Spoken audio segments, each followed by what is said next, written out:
They say hunting and fishing can be dated back more than 2 million years. Throughout the years, the historic angler and hunter has steadily evolved into the avid hunter and angler that we know and love today. Welcome to the Outdoor Defiance podcast. As you listen, you will hear comical stories, companies talking about their products, researchers talking about their research, and overall ways to help you become a better outdoorsman. Welcome to today's episode. Welcome back. This week we have Gage on. Gage has been with us for a while, and he's been the ghost that we talk about, so we wanted to bring him here so people really don't think that we're just making up a guy's name. But, we started, I don't even know what year that was. We started hunting. I don't know. It's been as long as I can remember. You took me on like my best duck hunt ever. Yeah. We went and it was crazy. That's how I got hooked. Never looked back.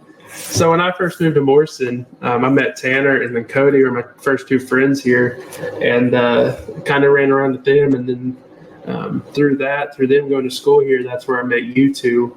And we started going first. Well, we kind of knew each other. We have the same family on one side, which is funny to say, but yeah.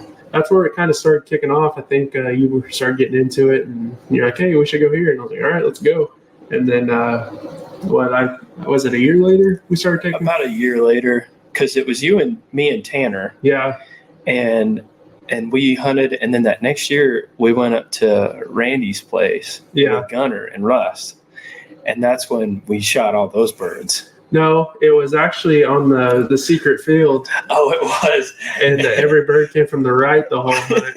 And we killed that sixth man. Yeah. Yeah, that was fun. That's when the first time we took you, and then the next week we went. So we went 2 weeks with the six. I guess it was a 6-man back to back on limiting out of greenheads. So that was unreal. But no, we went on. We were shooting birds, and we're not singing the dog because they were landing on a highway. So that was crazy. And to think that it's less than a mile from here is even crazier. Yeah, but before we get into it, sorry about the mess. We kind of went in person, and part of this has a bunch of cords, so we kind of threw it together. Yeah, we're doing the best we can. Hey, poor boy's budget, I'd say. No. But no, that same hunt, when Tanner fell in the water, he went completely under and then pulled himself up. And he went home and got dressed, came back, and we were smashing birds. That was unreal. That was crazy. That pond went to 10 foot within 3 foot out. That was wild. I mean, as soon as he went off that ice ledge, we were just standing on that ledge. It's only 3 feet wide. And as soon as he went off, it just disappeared. Yeah, you just saw his fingers on the ice like this. I was like, oh my God, Tanner's dead. Tanner's at the bottom of this pond. Yeah, it was sketchy. That was probably the second scariest I've been, and the first scariest when I went under. Yeah. I've heard of legends of this hunt. The stories. There's a lot of things that went into that hunt. That morning, we busted all those birds off. Tanner fell in. Yeah. We shot all our birds. And then we flipped that boat over, and there was a family of skunks living in it. Yeah. And we were like, uh-oh, that's not good. Yeah, then my dog stopped working because she fell in the water and couldn't get back up on the ice, so that ruined her. That was crazy. That was so fun, though. Yeah. I kind of want to go over the topic. I don't know. I'm trying to think. I know you have, but Gunnar, have you ever fallen in the ice? No, I've never fallen in the ice. No. He asks for it. I've seen. We went on a hunt one time. You remember that hunt you didn't go on when it was like 2 years ago, and the ice was super, super thick, and I said it's either going to be really good or really terrible. Oh, yeah. And you didn't go because he went, and we were laying on the ice. And he's like Spider-Man crawling out there on the ice. At Lucene. Lucene trying to grab birds or whatever. We didn't kill a whole lot because the ice was literally like this thick.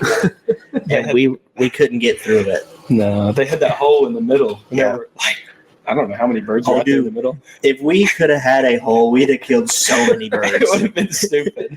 But we killed a few passers because they were just being dumb. I don't know. Yeah. But I'd see Gage out there. distributing my weight, like my stomach. He's like, I'm not gonna fall in, but if I do, please save me. I'm like, okay.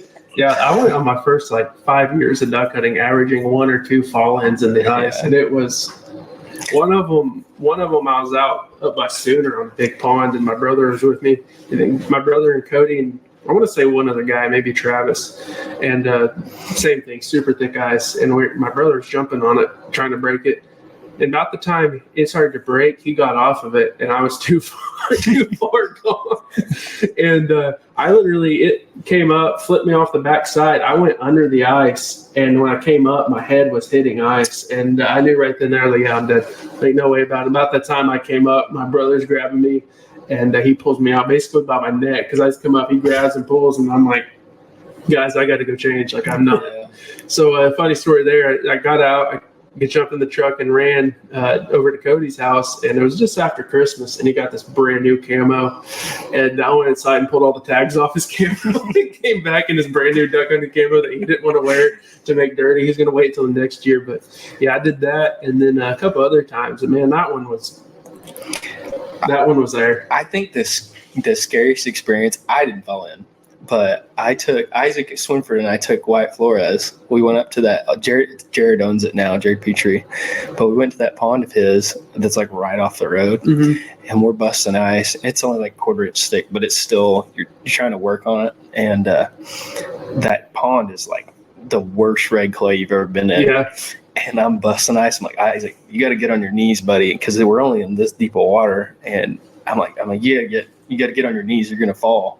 About that time, he slips and like catches himself on the ice. Well, then that ice wasn't thick enough to hold him. Yeah. So he busted through it, and he's like flopped like this, can't get out. Wyatt and I are looking at each other like, what do we do? Yeah. So we load him up in the truck. He's about to die. He's so cold. They took him to Wyatt's house, and his mom. He got out of the truck. Wyatt's mom meets us at the driveway, and Isaac's in his underwear, and he's like, I gotta go. And his mom's like, go right on in. So I thought he was gonna die. It took us so long to get him out of that mud. We left the waders in the pond. He slipped out of them. We just had to carry him in the truck. Oh heck, you pulled him out of the waders. Yeah. Well, he was wearing waders that were I think they were Mason's waders. So Okay. they're huge. Okay. Yeah. And Isaac, he wasn't a very big guy at the time. He still is. He's still a big guy. But those waders were triple XL, I guess. They were like a parachute. Yeah. We just slipped him right out. I'm a bad person to ask because I typically don't have to wear the waders. Yeah. Like, I don't know. I'm willing to wear waders. It's just I don't wear them very often. Yeah. Usually Taylor's like, oh, bro, ice, or Gage is like, I already got them on, and I'm like, okay, I'll do the blind. Yeah. Typically, is how that usually goes. But so I haven't ever had any opportunities to fall grass. Yeah. Yeah, that's not fun. It is not. Yeah, I know that's a little off subject, but I didn't know if you've ever had it. It's scary. I've seen a few people do it, and I've done it, and man, every time I'm like, that could have turned out way worse. Yeah. Like we've heard the stories, but yeah. Anyways, Gage came on. Started hunting with me a few years back, and then I shouldn't say a few. It's been more than that now. And then you couldn't even drive. We had to pick you up. I was only like 13, maybe 14. I was young. And you came with the picture, and Gunner came with the picture, and it's been Never looked back. Yeah. So I know this last year I had to kind of slow down, maybe the year before, but I'd say some of the best hunts, it's been us three, and yeah, we're getting it to him. I will never forget that one we were at Lucene, and we could have shot like 100 birds. They just kept coming. Yeah, we were throwing stuff at the bluebills that were landing in the decoys, trying to see if we could hit them with a rock. Taylor's like, shoot green, not blue. Like we were having birds land in the decoys, swimming up to our blind, and Taylor's like, you think I can kill him with this shell? like we were trying to we had so many birds, and to preface this, it was super cold the day before, and they had an ice hole. I drove over there, and I was like, it looks like there's a bunch of birds. Were you with me, or was one of you with me? I drove up there and I was like, dadgummit, it's all frozen. As I was driving off, I looked back in that corner. I'm like, oh my gosh. Like every bird in the county's in this little bitty hole. I'm like, this is going to be ridiculous. And we were all over there and it warmed up, if you remember right. Yeah. And everything unthawed. And I was like, gosh, dang it. We're going to get over here and they're going to land over there. And they did. It was just frozen enough under there that they knew it was still frozen, that they were just boom. And the wind was coming. Boom. The wind was blowing right down that creek, so they were coming right up the water and just sitting right in our face. And we were sitting on that A-frame, and that bank was like, I don't know, 2 foot straight down. And the decoys were in 5 foot of water, 2 foot off the bank. Yeah, and they're just swimming around right in front of us. Yeah, we have videos. You guys shot one that the wad was still stuck in. Remember that? I think it was me. Remember, because I had 3.5 in. Yeah. And I was like, I'm going to unload this 3.5 on this bluebell. And they were like, no, you won't. And this bluebell, like literally the closest bird of the day, got the 3.5. Just blew up. Just took it right in the chest. We're like, well, we can't eat that. That was brutal. He became bobcat bait real fast.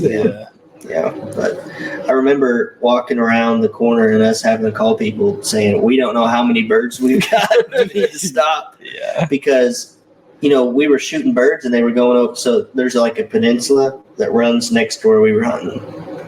And we were hunting back in the creek. And there's that main lake, in case people don't know. And we were shooting birds and they were going down on the main lake and dying. Because of how hard they were coming in. And the wind was blowing 30. It was huffing. So we'd shoot some birds and they'd literally just go boom and just glide right over that peninsula. Yeah. And we were like, we know there's birds over there. And like, we go over there to go pick up. And we're like, we're close. I remember walking and I'm like, I got 2 limits in my hands. We got 5 dudes there. We already got a limit in the blind. Like Gunner's got half a limit in his hand. We were like, we got to slow down. Just shoot the geese. Yeah. They're over there shooting and we're like, we got to call them. Yeah. They're still shooting and we're on the main lake picking birds. Yeah. Yeah, to clear that up, Gunner was saying to call the people back at the blind, not to call new people. No, not new people. Birds, no. We need to call the people back at the blind and say, quit shooting. Yeah, but don't shoot any more ducks, only geese. Only geese. I remember we're like you said, we had enough like in the blind, and I was like, we should probably go pick up the main lake just to see what we have. And we got over there, and I was like, don't shoot anymore until we haul them up. Sure enough, we picked them up, and we're like 1 short. Oh my gosh! I remember walking back, like the walk's so far, we were like dropping them on the road, so when we left, we could pick them up. I remember walking back, and I was like, Gunner, we gotta call. Or was it me? I don't remember. I can't remember. And I was like, we gotta call him, Tom.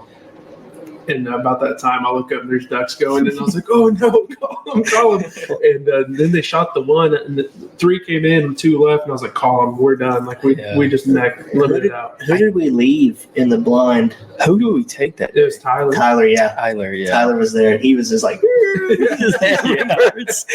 The beginning though, what started it was we were sitting in the blind, we had all those birds, and then we had that group of greenheads, and then the pintail came in. Yeah, and we shot those, and we were like, man. Like, we had to go pick up because we had shot a limit of mallards out of it and then the pintail. So that was 1 limit. We were like, we probably better go. Yeah. Well, if you remember right, you shot that pintail. And we were like, we got to go find this pintail because it's a nice penny. Yeah, it's pretty. And I say this last year, we had a few groups of giant pintails. Typically, shooting a pintail is pretty sweet here nowadays. It's like one or two a year maybe for us, I feel like. And so we were pretty tickled when Taylor shot that pintail. Yeah, if I can find the video, I pretty much screamed when I shot it. I was like, I shot him! Yeah, that was cool. What's crazy, though, growing up, before y'all probably started, and that makes me feel old. I'm the old man in the group, but thinking about it, like we shot pintails all the time. Yeah. And it was nothing to shoot them. Like, and I've always heard people talk about, I've never shot a pintail. And I was like, that's crazy. Come to Oklahoma, and then all of a sudden it just flipped. And it's like I started hunting with you guys, and like some months we get into them, Mm-hmm. But it's not until now. It's like late season. Yeah. Then it's like, or the week after season, we're covered in them. And another thing is crazy. I was fishing this spring at a lake. I'm not going to drop names, but there was probably 2,000 pintails in this marsh, and it was spring. And I'm like, why are y'all here? Everything's been everything's just been different. I feel like they shifted in their time is late too. Well, I think there is historically they've shifted every once in a while in Oklahoma. And one year they completely shifted and hardly even hit Oklahoma. And my grandpa tells me about it. He said he wasn't a big duck hunter, but he shot some deer if he could find them to eat. But he said they shifted and all went to Kansas and that way, and then it was a couple years later, then all of a sudden they're back. Mm-hmm. And there's nothing to show why they did it. But here lately, if you look, they're shifting. But I also think there's so many guides and so many hunters do it now. Birds can't sit on a pond without getting shot at, so they're getting pushed at. And then now we're covered in windmills, and there's stuff to back that up too. That birds don't like to fly around windmills, and it makes sense. It's a death sentence if they do, but But it's the same thing with prairie chicken. They don't like anything. They have such a big territory, zone, whatever you want to call it, because they do different things, different times of year, different vegetation heights. That anything that throws them off, it's just throws them off in their zone, and they just have to. Some years they're that goes back to the windmills. It's just.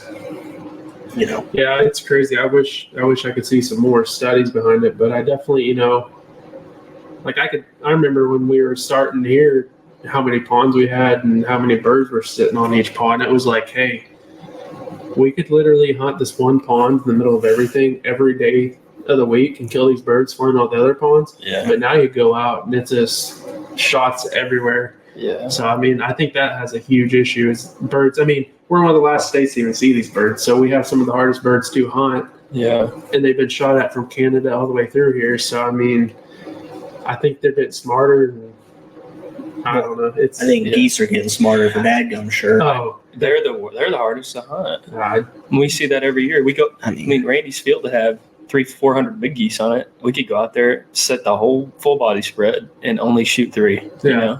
They're just getting harder and harder to hunt. Yeah. Decoys and calls are getting 10 times more realistic than what they used to. And so I think that's the thing that's really I think no movement too. I think no movement on those days sometimes kills. And it's do you sit here and want to hunt in a 6 to 10 mile per hour wind, which 10 is fine. Do you want to sit here and hunt those and try to kill these birds, or do you want to hold out and hope the birds stay and wait for a 15 to 20 mile per hour day where they have to sit down to get here? Well, you look at some of our hunts early, we didn't have very many. We may have had 1 or 2 good duck hunts, but we didn't really kill any geese. And then you go look at late season when we had that, and it's negative every day for the week and a half or whatever in that Milo field when the wind was blowing and the sun was out. It doesn't matter if there's snow on the ground or not. We killed so many birds in that week off that field. We could have done it every day. Yeah. Granted, the field was really good, but I think the weather and the amount of wind that had to play a huge factor in it. Yeah, we still were killing a lot of geese. Yeah, you're right. We didn't kill as many as we probably should have because, you got 5,000 geese in a field. Yeah. That's a lot for here. You almost... to really, really do good with geese, unless you have a field that's the X field, there's thousands of birds on it and you're setting up and they're just coming.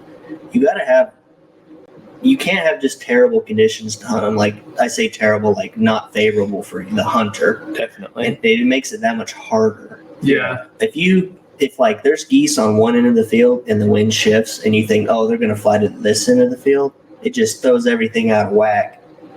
And if it's you go scout on that day, the day before, and the exact same conditions that day happen the next day, you've got an even better beat on them. But when something changes at all, I just feel it just the littlest thing can throw them off. Yeah, and I don't get it. You see all these people that straight beat down the geese.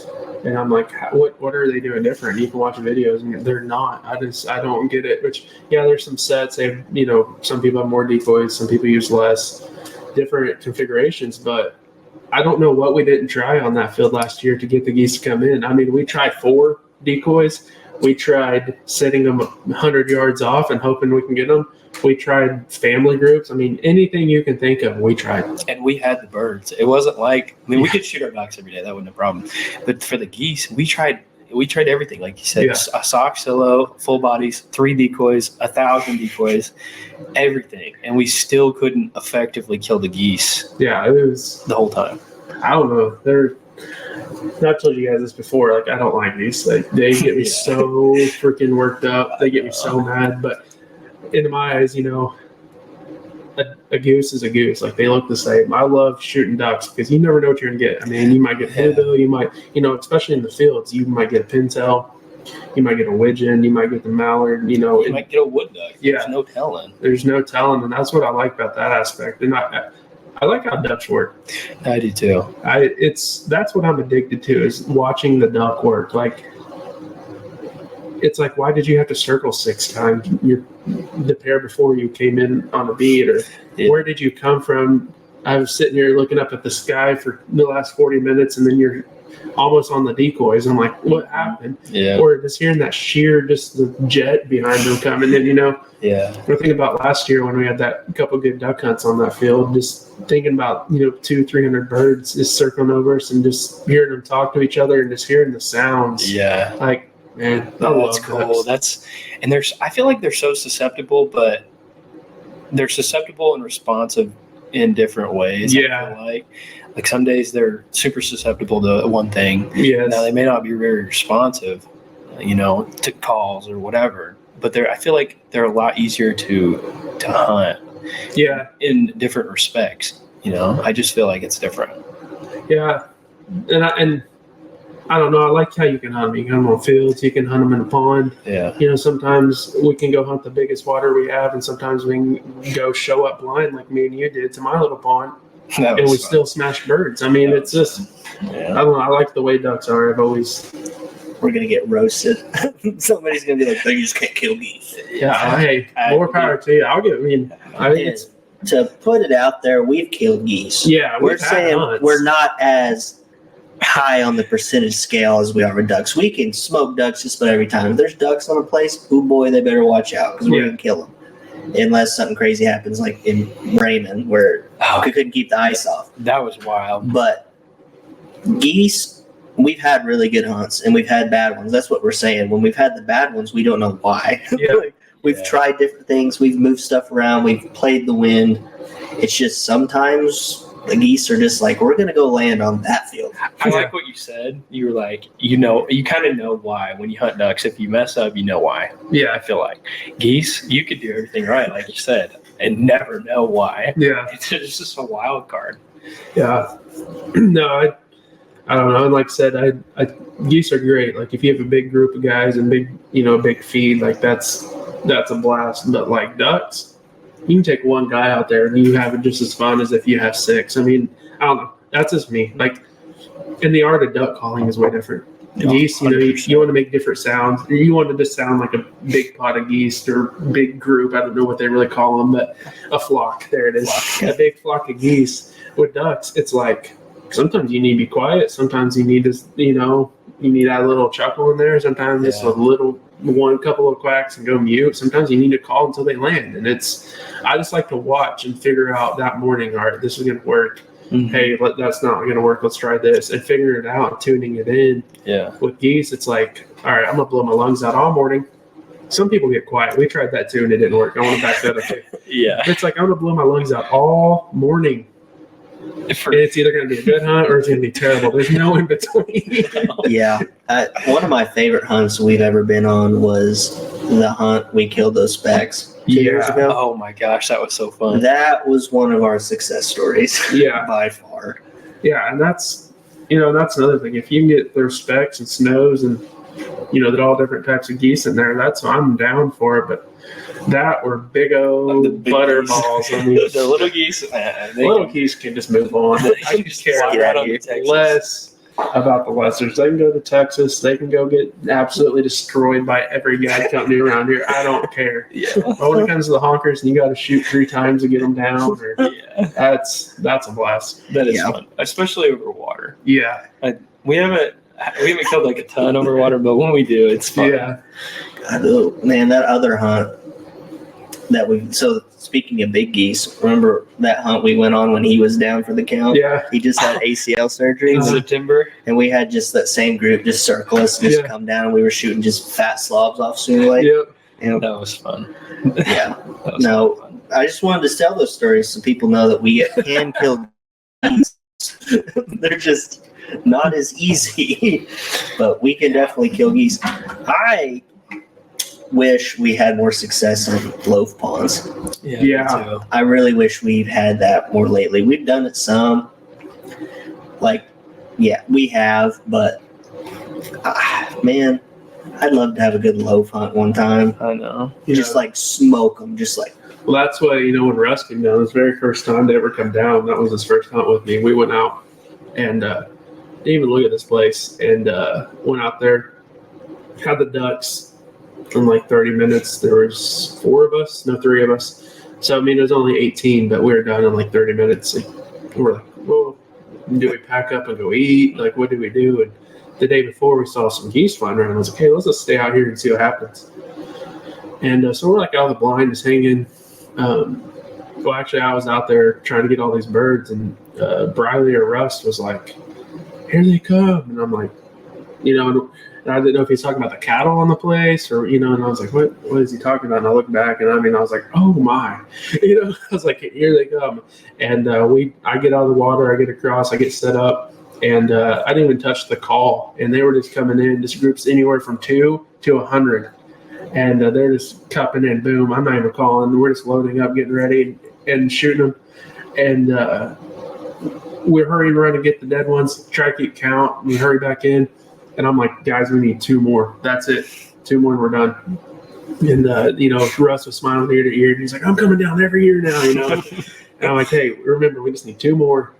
That's it. And about that time, the whole clouds or the whole sky starts screaming. There's a huge blackberry bush behind us. If you guys know what I'm talking about, huge blackberry bush behind us. We can't see that way unless you step out. And I was like, hey, someone step out and look. And I remember Russ was like, oh, my, he just started freaking out. And he's like, get in. And I was like, and then you can just hear him coming. And I was like, crap. Like, we got to shoot 2. And I have videos of it. I'll try to see if I can find them. I might be on my phone. But if I find them, they'll be up on YouTube on this video. But I just said, hey, boys, look down at the ground and don't move until I say shoot them. We were having them land so close, they were hitting the A-frame, and like you would see it just landing right there on the bank with us. And like we were looking down, I was kind of looking up, and like they were landing right here at my door. Like could have punched them, and I didn't know what to do. We needed 2 birds, and the most birds I've ever had land on top of me were on. And I was like, and you look over, and Bradley and Russ were like, what are you doing? Like, what are you waiting on? And I was like, hold on. And about the last 2 started coming down, and I was like, shoot 2. And we jump up. It was just one shot. Someone shot 2, and we had to watch all these birds take off. And I was like, holy cow. But yeah, that was a low feed. That pond used to be super good, especially when it got lower and the water was like 10 foot off the bank, started to get some grass growing up, and there was a little island out there, and man, it was fun. But now there's windmills, and I have not seen it since the windmills, and that's why I'm a firm believer. I may be crazy, might be insane, but I have something to back it up. Yeah. Hunted that place for 6 years, and it was one of the best loafing ponds I ever had. Put up windmills and not anything. Yeah. I think the only hunt I'm trying to remember, but that pond where we killed all those ducks and those geese at Randy's, but that was like the last loaf hunt. I think that was a blast. Yeah, we shot so many. It was just like as soon as it got light, they were hitting that bean field coming over, and dude, it was stupid. Yeah. Now, granted, we shot a lot of geese, but we didn't shoot into a lot of geese. Yeah. We only had those 2 or 3 groups come by, but when we got into them, it was fun. Yeah. Yeah, I'm ready. I'm ready for a season to get back here. We're sitting here talking about all this. Everyone, we're trying to get on, wants to talk about hunting, and it's like, golly, it's still so far away. That's why I've been fishing so much. I went vacation early this year and broke my seal. So I've been trying to fish, and I've been, and I love fishing, don't get me wrong, but I love the fall. I think we all live for the 20-degree mornings. I like it a little cooler, but I've been getting into fishing more, and I've been enjoying that. But I'm ready for a change of pace a little bit. Yeah, I definitely, if I had to ride or, choose one, it'd probably be hunting. Yeah, I think I would too. It would almost have to be, but I love the fishing, especially getting this boat and learning that fall and winter bite. I was about to say, you fish still a lot. You're on the blues. Like the winter bite, like, boys, I'm telling you, it could be up there. Like, if y'all start calling me talking about geese, I'm going to be like, I think I'm going to catch 200 pounds of blues. I think I'm going to go out here and slay the blues. You guys can have all the lessers. See how we sit here talking about it all the time, duck hunting and deer hunting. I can't get over deer hunting, But I don't know if I had or I shouldn't even say early morning. I don't think I've ever legit killed a deer in the morning, but I like early morning deer hunts. I do too. But I always carves the midday or not even midday, like that mid-evening to dark has been my sweet spot. But man, I love those early morning hunts. Every time you hear something coming through the trees right before it gets to daylight, even though it's armadillo about 100% of the time, you're like, he's here. You're like, he's here, boys. And you look, and you're like, oh. I killed mine this year about 7 a.m. Yeah. Abby likes to take credit for it because she charted him she got in Excel and charted his movement. Yeah. And that was technically a day that he was supposed to be coming through. I was going to hunt there anyway because so most of the time when I've been seeing him on camera or whatever, he'd been coming in the morning. It's not very so to preface this new lease that we hunt's really, it's a pasture. It's what it is with a couple of draws through it, little tiny canyon, a lot of movement in and out of it. Deer bed in it. They cut across it. It's really a travel corridor, and then there's some persimmons and stuff on it. Deer stay on it, but even the deer that don't stay on it cross it, if that makes sense. Right. And so he was going to eat Milo in the morning. It's 100% what he was doing. And he was coming across that pasture, getting back to the back end of that pasture, going where he wanted to be, mid-morning to the evening. Sometimes he'd come back through, in the evenings, go back to that Milo. That was his thing. He was coming right through the heart of it. And I caught him about 7 a.m. Pulled my shot a little left, hit him right in front of that shoulder, so technically it was the neck. But he ran about 50 yards and died. So yeah, the trophy takers, baby, sponsor us. What? Yeah, shuttle tees. The shuttle tees. Yeah. Oh, man. Hey, anything that starts with T has to be pretty good, I've heard. Yeah. But no. Yeah, no. I think I'm more amped about deer hunting this year. I was really amped last year, but the two biggest deer in the area that we hunt by each other were broke off, and and they survived. Yeah, that was the crazy part. And what's even crazier than that, the young deer that we had are still alive. I mean, mark my words, that deer that you and I had, the 10, I guarantee you that deer is the offspring of Gunner's big deer. They look the exact same. Overall, I'd have to say our young deer core is pretty good this year, and that's not even the area we hunt. Like even my spot up north, I mean, I passed that 9-point that I showed you guys all season, and he should be an absolute freak. We've got a strong young group of deer. Yeah, and that was everywhere we hunt. I mean, Gunner had another 10-point, which I'm probably still in his story, but Gunner has another 10-point that should be a freak this year. Yeah.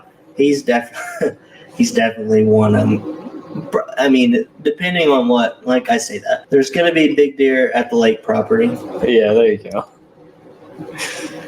But it's going to be hard for me to find a deer that is going to get me as excited as I think this 10 points going to get me, just because I know what he was last year. I saw him in person, my Lord. Yeah. Yeah. I saw him walk 50 yards from me. He's a beast. But in that area, you shouldn't really have to worry about a lot of deer leaving because there's not much agriculture, So you should have the deer. That's like, I used to get super excited about a couple of deer, and then they just broke my heart, like the double drop time at the third main beam. Freaking world-class deer was there the day before season. I show up, never saw him. What about the OG, the conductor? Oh, yeah. The conductor, he got... I was after him for years. Yeah. Our first year, I was hunting hard. Like, that was the deer. I had a bigger deer than him, but his G2 paddles, and it looked like 4 to 5 inches wide on both sides. This paddle, huge 8-point boom paddles, beautiful. And I played cat and mouse with him for years. I mean, if you go back to some of our deer videos, some of the first ones, I talk about him. And that deer, it haunted me. I have no idea where he went.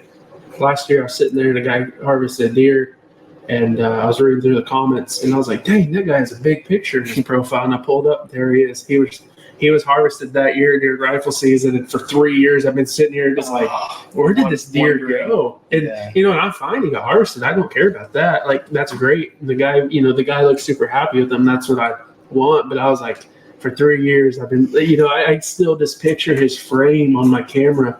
One of the coolest pictures I have of him is I have this 13-point with this weird crab claw that I have no idea where he went either. He was bigger bodied, more mature. But just that 8-point and that deer, unreal. But that 13-point was sitting there, and in a couple first pictures, he's looking back. But then all of a sudden, he flips around, so his head's facing this way, and he looks up, and you can see through his horns, and the outline of that 8-point's there with his ears pinned back, coming down the hill in the dark. It looks like a ghost, and that was one of the coolest pictures I've ever got. And just like that outline of him, like, is this embedded, like, when I think of him. And that was crazy to see him. But like I said, at least we know where he went. You don't have to worry. Like, the double drop time buck, it would have been all over the news. Someone would have posted it. Like, it's a deer. That deer was massive. And you don't see that a lot in Oklahoma. But it's like, where did he go? Is he, and this is what's crazy. You guys, I don't know if Getter might know. I don't know if I've ever really said it, but my biggest non-typical that I have, that giant, we had him for about 2.5, maybe he's 3.5, till he was 5. All right, he disappears. 2 years later, he comes back and I shoot him. We got one picture of him down in the corner was his rack, and we weren't having any big deer that year. Excuse me. We weren't having any big deer that year. My dad's scrolling through his iPad, and I'm like, holy cow, Dad, stop, go back. I was like, what was that in the bottom right corner? And and it almost looked like a tree just went in the screen real quick, and that was him. And so this is that same place that the drop time was, and he disappeared and came back, and I shot him 7.5, 8.5, and he blew up, and I'm sitting here going, man, if that drop time will do that, like, pretty cool. That drop time, he was over 200. Do you think? If not, he's 190 plus. Oh, he had. I think he had to be 200, and I'm not saying that because you don't see that many deer that wide. His points. I mean, dude, that thing was. He was so wide. Yeah. His spread was huge. His tine length was crazy, and the fact that he had 2 drop tines that are. Yeah. I don't know how long they were, but they were well over 8 inches. Oh yeah. And a third main beam that caught all the way up to his G2. I think total he had to go, but that's one of the deer that I don't try to think about him that much, because I'm like, either he's going to show up or he's laying in a pasture dead somewhere, and no one will ever know what happened to him. Yeah, and that's a deer I wish someone would harvest almost, because I want to see him. Yeah, I mean, that one dagger, it's crazy, and that's what.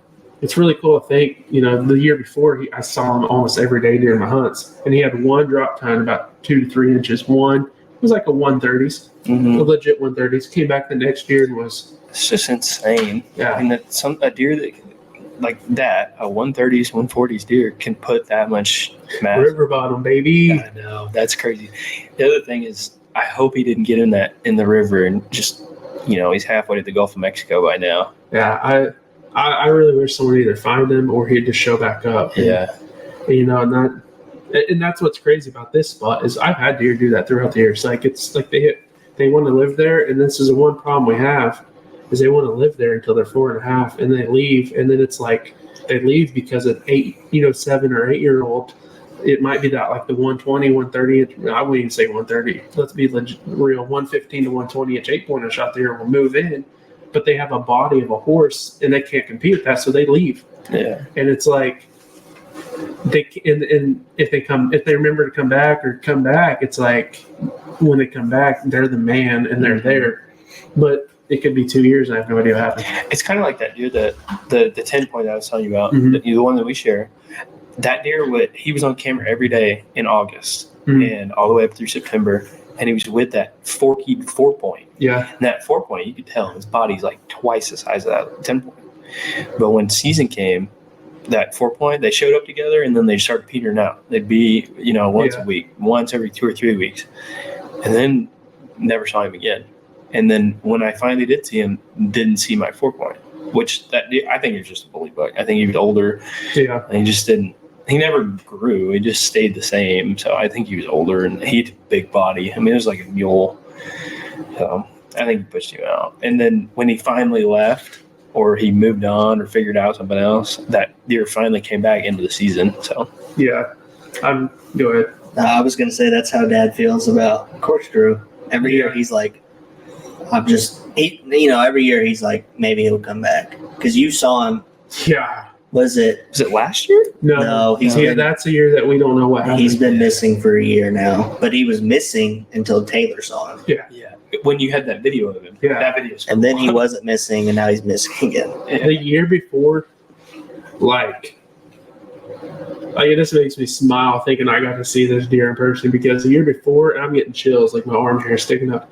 When I saw that thing, that was one of the most impressive animals I've ever seen, and he caught me so far off guard. Like, it's like when you see him, you had to say a cuss word because you weren't ready. Like, I was like, oh, and he just was there. And then he just, let me just put this in perspective if you're listening or watching.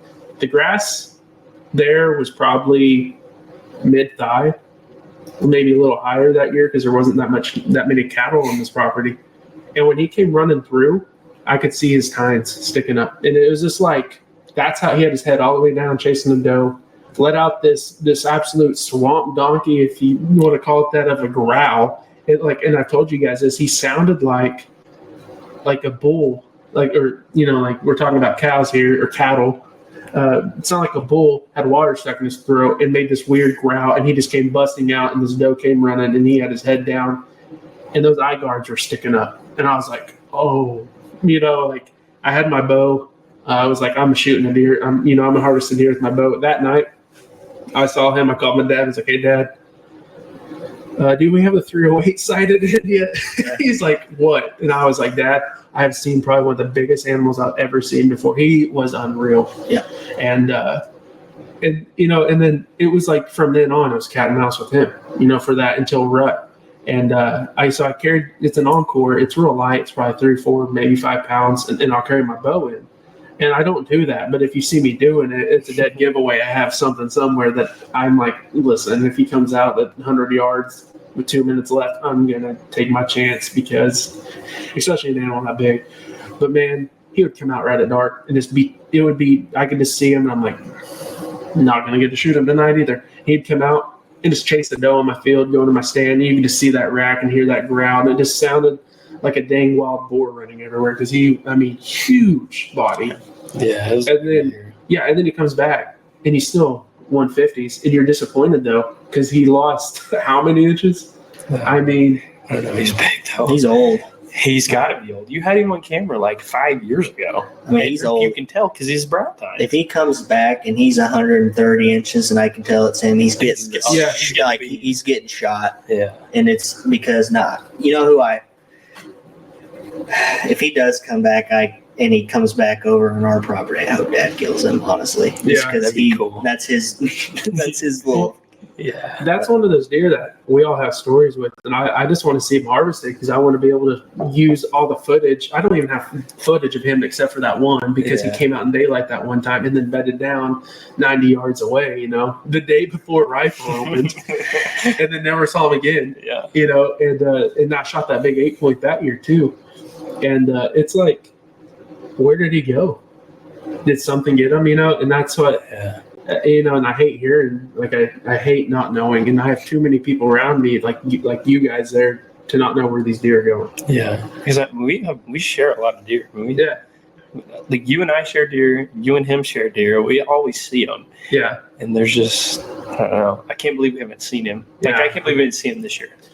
But, you know, what happened? He might have got hit by a car and, you know, and crawled and went 200 yards in and died. Or he might have, you know, there's no telling what happened. You know, and that's what we, you know, while we're on this topic, you know, that's, I look back at last year and that super wide buck with the funky side. Yeah. And, I mean, what he did what you wanted to do in a year. He did the ideal, blew up, got crazy, broke a side off deer in velvet, and he made it, you know. And it's like, that's great, but the last picture I got of him, he had a big gash down his side. Yeah. And it's like, he hasn't shown up yet either. You never know with these deer. Yeah. That's what people understand. When people get frustrated, they're like, well, I'm going to stop passing deer, and you don't have to pass deer if you don't want to. But people that pass deer and these deer get killed or something, they're just get upset and get all this other stuff. There's a million things trying to eat that thing. Yeah. Everyone's trying to harvest that deer. Yeah. Every coyote's waiting for that dude to get sick. Every bobcat's waiting for that dude to get run down so he can catch him. You know, everything is trying to kill that thing. Cars, trains, anything. He's trying to kill that thing. Yeah. It happens. It happens. Yeah. All the time. No telling. They could get sick and die in a pond. Yeah. A million things happen to these deer, and it's frustrating. It is frustrating. Well, that's why it's addictive, though. I mean, yeah. But, you know, and that's what, it's crazy. You know, people, you can watch any video and everyone's like, had 4 years of this guy. Here's all the footage of him. Like, a lot of my deer, I don't really have any background with them. Like, yeah, you know, like I can think, you know, I might have a year or two with them. But then it's like a lot of the deer I'm even talking about, I mean, I don't have any history with them harvesting them. Even the deer that you guys harvest around me, I'm like, never seen it. I saw him one time this year. Exactly. What happened to him last year, you know, excuse me. I do a really good job of keeping inventory on like my 3.5 to 4.5 year old bucks to see if I can see what they do in a year. Yeah. But then we have like, it's like, how did this deer show up in 150s, 160s, and we don't have no idea where he came from? Mm-hmm. Yeah. Yeah. That's kind of like Tony. Yeah. Tony, that was just showed up. And I about fell out of the stand when I first saw him. I was about to get out of the stand. It was early October. Thought it was a squirrel. Because the same squirrel had already got me like 4 times. I was like, I'm about tired of you, squirrel. And I turned around and Tony's right there 10 foot from me. I'm like, is that a mule deer? He's a big deer. And I think we've posted a video of him. Yeah. Yeah. Unfortunately, Tony fell to something. Yeah. We don't know. And somebody found the dead head. Yeah, I want to go see that still. You know, it's cool though that we know the guy that has it. Yeah, that's what I still want to go see it. You can see him. I've seen it. Have you seen it? No. Is he as big as I think he was? Lawson brought me another deer that I had on camera at Randy's. You know, and he found this deer dead, and I had known how big this deer was, how big I thought it was, and then he pulled Tony out. Tony's head, his skull, not even his antlers. His skull is twice as big as the deer that I thought was 4.5. And I mean, that deer's like 140 inch, 150 inch deer. He just looked older. He was heavy. Tony's like twice as big. Tony's old. It's insane. And that his one side that's like, it's like bladed, palmated, you know, the thick one. It's like a bat handle. It's crazy. Tony looks old. Wild. Tony was, when I first saw him, you see his face and his body, and immediately you know, yeah, that's mature deer. Yeah. And you know, you got neighbors got pictures of him. We never got a single trail cam picture of him. The only time I ever saw him was in person. Let's take a break from this podcast and talk about some awesome products. Hey folks, let me tell you about GritKnives. They're not just your average knife company. They're all about high quality, affordable, and unique products that'll make your outdoor adventures legendary. From limited edition pocket knives to rugged fixed blades and precision scalpels, they've got it all. Plus, their logo wear will have you repping the brand wherever you go. So whether you're out in the field or tackling everyday tasks, trust GritKnives to be your go-to for top-notch gear that won't break the bank. Are you looking for some of the best sounding turkey calls on the market? Then look no farther than JAG Calls. Since 2022, Team OD has been using their calls and have had great success doing so. 2 of my personal favorite calls are the Mother Clucker and the America. And I mean, you know, if it has a name like that, it must be good. Check out JAG Calls, that's JAG Calls, out at jagcalls.com. Hey, and while you're at checkout, use OD 2024 for a discount. Once again, OD 2024 for your discount. Now let's get back to today's episode. Sorry, we had some technical difficulties. The computer died, and then we got some pizza, and then we went to look at the Womack tack yard. And needless to say, we will be back here doing a shooting competition because I had no idea what they had. Gunner's holding out on me. It's legit. Yeah. It's going to be fun. Yeah. So 20-something decoys. 20-something targets, yeah. yeah, What did he say, 27? Did you say 27? 23 to 27. It's in that. I'm not sure. He'll have like 30, 40 in there. wow. That's crazy. Probably by the end of the summer, yeah. So Yeah, we're gonna come back and do a video. So I'll keep everyone posted on social medias when we get that done. But hopefully that'll be done soon. I'll probably have to go in debt and order about 40 arrows to come shoot. But no, it'll be fun. Yeah. But yeah, we were kind of on Tony and kind of talking about how one's got away, and I don't know. I want to go see that deer. I want to see it in person. Well, Lawson's home, so we'll have him bring it over one day. That'd be cool. That would be awesome. He can come shoot the tack with us. He he shows up. He has to shoot left-handed with his right-handed bow. Yep. It's the only way he can get in. But no, I'm ready for this year's season. Deer season, like I said, all of our places should have at least one buck to go after. And Yeah. that should be fun. Something to look forward to. Yeah, definitely should. We have a couple deer that should be there. I'm ready for August. Yeah, I haven't been excited to see deer on camera like I have that funky buck. yeah. I'm ready for August, and then I'm ready for September. I'm ready to go to Kansas and sweat my butt off and hopefully chase a big deer. Yeah. Find some Milo. Milo and soybeans, that's going to be my go-to. there's a lot there. Well, when I went, there was. We're going to give it my all. Yeah. Definitely do a grip and grin at the spike if it comes the last day. But Private spike. yeah, Dylan and Nathan said they're going to take off that first weekend and head up with me. And I was like, yeah, I can't wait to have a group picture with everyone that goes with the spike. Combined total of 40 inches. Yeah. That's big. I'm looking like 20. If you do harvest the velvet, are you gonna shell out the Oh yeah, money to keep that velvet on? yeah. I'm gonna start a GoFundMe. I'm kidding, but no, it's really not that much more. I wouldn't know, It's obviously. really not. I mean, it's a little more, but that's a once in a lifetime deal. I'm gonna either get it freeze dried like they do, or take it to a guy and he'll strip it and put on like a felt, like a fake artificial felt that looks real. So I'll do something like that. That'd be cool. We might have one season in Oklahoma soon. Yeah, I want to go up to Kentucky one year. That'd be really cool. That'd be sweet. They're talking about bringing one to Oklahoma. August hunt. God, it'd be so hot. It'd be hot. Yeah. Deer are at their full potential. I mean, it'd be cool, but It's definitely, in my opinion, a money thing. oh Yeah. yeah, I think it has to have some money to it. But they said they're gonna do like a draw, maybe. I hadn't heard the draw part. That would though. be cool. Someone stated they might do it like just a draw only. So it'd be cool, but I like the cold rut. I mean, You can't beat it. I mean, August I'll be out there in floaties or in my pond, hoping no one comes to get a drink. Try to finish it up. Yeah. So yeah, I'm ready. It's about time. So Gage, last year you went to Utah, Idaho. That's what it is. Sorry. Yeah. And this year, did you draw anything? So I didn't. Idaho was over the counter. Okay. And I opted not to put in. I was going to save because I thought I might draw Kansas. That was what I wanted to do, and I was going to put my time in there.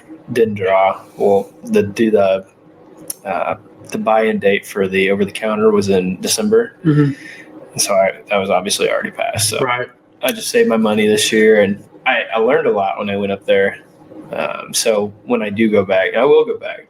when I go back, I'll know a little bit more about readdress the situation. Yeah, and I'm Get back better. not going to pick a unit with freaking dirt bikers in it again. It's different. I mean, hunting mountains is different. I'm not saying you have to be somewhat in shape, I guess, but you have to also know how. Like some people like to go up there and just take off. Yeah, and they burn themselves out. Yeah, and that's a big part of it. Not saying, like, in my opinion, whitetail are some of the smartest game species there is. There's a heck of a lot smarter than mule deer. I would Come at me, whoever. I mean, yeah, mule deer might be tough to kill, but it's mostly because of that terrain. Yeah. It's not because they're overly intelligent. Right. In my opinion. Now, the older bucks get smarter. The older does get smarter like any other thing. But a lot of times, if you can find them and you can get to them, you're probably going to kill them. Yeah, especially with the rifle. Yeah. I mean, archery is a whole different Archery's game, different. But that's with everything. Yeah. I mean, that's we've talked about it before, and I'll say it probably 100 more times, but like you can't compare mule deer hunting and whitetail. You can't compare elk hunting. It's just not comparable. I mean, they're two different games. I mean, 100%. It's like trying to sit here and say, is baseball or basketball harder? I don't know. I mean, some people would say baseball because you have to hit the pitch. Some people would say basketball because you have to know how to shoot. And it's oranges to apples. yeah, it's its own sport. Like, yeah, it's a sport, but its own sport. You know what I mean? It just has its own difficulties. And usually seasons are shorter. Yeah. And that's why everyone's like, it's tougher because the terrain. Yeah, you're right. But come sit out here for 2 months and not see anything and see how you feel after 60 days of it, and mentally see how you're doing, because it's usually not good. I mean, I spent all that time out in the Panhandle this year. I spent probably more time in the Panhandle hunting mule deer than I did back home hunting whitetail, and we only saw 2 bucks that I would have shot. We saw a handful of spikes, but in all that time, hunting public and then hunting all this private that we had access to, I mean, we only saw that 1 deer. Yeah. And I mean, we could have shot a spike, but we saw 1, and it was the day before season. He got lucky, just we would have shot him. Yeah. It's tough. Yeah. It's tough. And it's like you said, you spend 2 months out there, you don't see any of them. I mean, you see a couple of those, but you didn't hardly see them. Yeah. I look at it like the Kansas season. I got 2 weeks to go up there. I have 2 weekends, and I'm going to go up there. I'm going to give it the best I have on those 2 weekends. Afterwards, so be it. But Oklahoma, I'm going to hammer it from October to December into January. And at the end of the season, if I don't have anything, I'm probably going to be upset. No one wants to talk to me when it comes to January if I have not seen anything. That's just the mental game, like the longevity of being mentally in it for Oklahoma or anywhere. Whitetail hunting is a little different than, being physical shape to go into Colorado or these high country hunts. I mean, like I said, it's 2 different things. And I wasn't prepared. I thought I was. No. Yeah. I didn't have the gear to spike camp, so we had to base camp. And base camping is not it for where I was. Base camping's tough because you're hunting your area. Yeah. I mean, we were confined. If you don't have bikes or mules. No, seriously, like if you don't have like I thought you were talking about the dirt bike. All right. If you don't have like 4-wheelers, side-by-sides, or pack mules, you're probably not going to want to walk 10 miles in and 10 miles back. Right. And people are like, oh, I covered 10 miles today. So you really covered 5. Yeah. And you came back 5 if you have a base camp. If you can spike, it's a lot more. Yeah. That's just how I've always been. It's like, it's demoralizing to walk in 8 miles, knowing you have to walk back to base camp 8 miles. Yeah. If when I will spike camp one day, whenever that happens, I will probably go further in. Just because it's easier to go further. I will go 4 miles, put camp down, and know I don't have to walk.